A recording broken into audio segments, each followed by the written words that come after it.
আমি সৌদি আরব থেকে। তো আজকে আমি মেক করবো ফ্লাইট হোয়াইট কফি মেক করতে কত গ্রাম দুধ লাগে, কত আউন্স কফ ব্যবহার করতে হয় এবং কত গ্রাম কফি নিতে হয়, কত এমএল স্পেসও নিতে হয় এই ভিডিওতে সম্পূর্ণ দেখানো হবে। তো প্রথম আমি একটা স্কেলের মাধ্যমে বাস্কেটটা রাখবো, এরপরে এই পাশে জিরো করে আমি 18 গ্রাম বিনস মেপে নেব ডবল শট স্পেসও।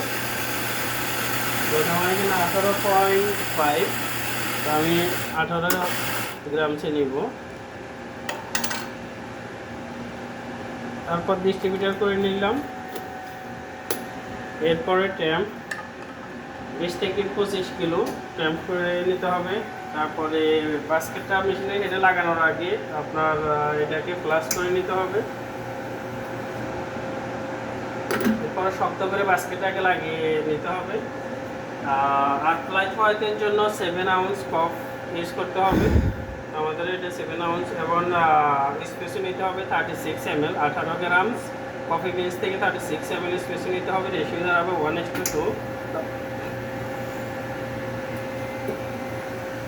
তারপরে আমাকে নিতে হবে মিল্ক 150 এবং এটাকে আমি স্টিম করতে হবে।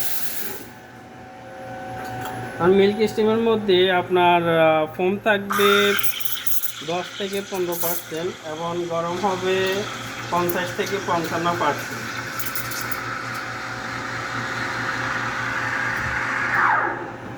ওকে, আমার এখানে প্রায় 15%-এর মতো কম হয়েছে।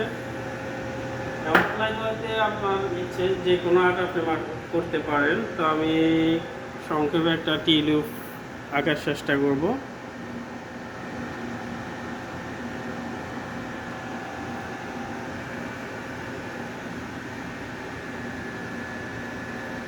ওকে, তো অবশেষে ফ্লাইট হইতে কমপ্লিট। আর যদি ভিডিওটা ভালো লাগে সবাই শেয়ার করে দিয়ে অন্যকে দেখার সুযোগ করে দেবে।